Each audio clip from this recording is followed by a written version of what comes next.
ত্রয়োদশ জাতীয় সংসদ নির্বাচনে হবিগঞ্জ ৪ মাধবপুর চুনারুঘাট আসনে ইসলামী ফ্রন্টের প্রার্থী হিসেবে প্রতিদ্বন্দ্বিতা করছেন আলোচিত ইসলামী বক্তা মোহাম্মদ গিয়াসউদ্দিন তাহেরী। সম্প্রতি তার নির্বাচনী হলফনামার কিছু তথ্য নিয়ে আলোচনা সমালোচনা শুরু হয়। বিশেষ করে আয়ের একটি খাতে সুদ উল্লেখ থাকায় বিষয়টি ব্যাপক বিতর্কের জন্ম দেয়। এ বিষয়ে প্রথমবারের মতো মুখ খুলেছেন তাহেরী। তিনি দাবি করেন, পুরো বিষয়টি একটি ভুল বোঝাবুঝি এবং একটি স্বার্থান্বেষী মহল উদ্দেশ্যপ্রণোদিতভাবে তার বিরুদ্ধে অপতথ্য ছড়িয়েছে। নির্বাচনী হলফনামা অনুযায়ী মোহাম্মদ গিয়াসউদ্দিন তাহেরীর মোট সম্পদের পরিমাণ প্রায় ১,৮০,০০,০০০ টাকা। তার আয়ের প্রধান উৎস ব্যবসা ও কৃষি। হলফনামায় তার উপর নির্ভরশীলদের নামে কোনো সম্পদ দেখানো হয়নি।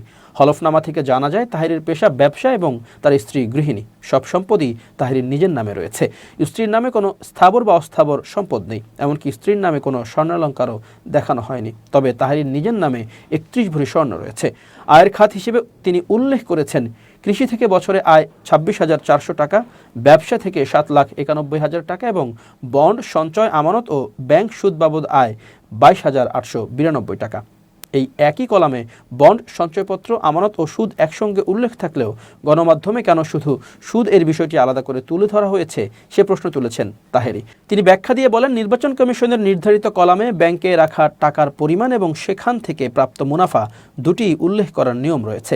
তিনি আরও বলেন, সংবাদ মাধ্যমে বিষয়টি প্রচারিত হলেও তার কাছ থেকে কেউ জানতে চায়নি এই আয় আসলে কোন খাত থেকে এসেছে।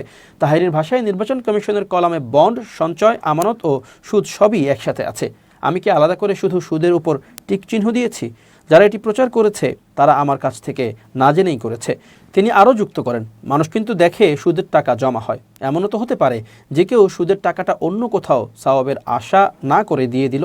সে এটা দিয়ে যেটা করলো এটা আমাকে জিজ্ঞেস করলো না। আমি এটা কোন কারণে, কোন প্রেক্ষাপটে জমা হয়েছে সেটাও আমাকে জিজ্ঞেস করলো না। কেন করা হয়েছে সে বিষয়ে তিনি বলেন, এই যে আমাকে গায়ে পড়ে ঈর্ষান্বিত হয়ে কিছু কিছু মানুষ আমাকে টার্গেট করে মনে হচ্ছে এমন একটা অবস্থা সৃষ্টি করেছিল। এ প্রসঙ্গে নির্বাচন কমিশনের হলফনামার কাঠামো নিয়েও মন্তব্য করেন তাহেরী। তার মতে, বন্ড, সঞ্চয়, আমানত ও সুদের জন্য আলাদা আলাদা কলাম থাকলে বিষয়টি আরও স্পষ্টভাবে ব্যাখ্যা করা যেত। তিনি বলেন, একই কলামে সব একসাথে না রেখে আলাদা কলাম থাকলে কোন প্রেক্ষাপটে এবং কোন উদ্দেশ্যে অর্থ এসেছে তা পরিষ্কারভাবে উল্লেখ করা সম্ভব হতো।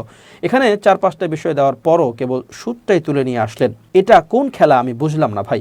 ৩০০ আসনের প্রার্থী তো হলফনামায় এটা উল্লেখ করেছে। আমার তো মাত্র ২২,০০০ ছিল, এখানে তো ৫,৭০,০০০, ৯০,০০০, অনেকের অনেক টাকা এখানে উল্লেখ আছে। আপনি তাদেরটা ধরলেন না, আমারটা ধরলেন।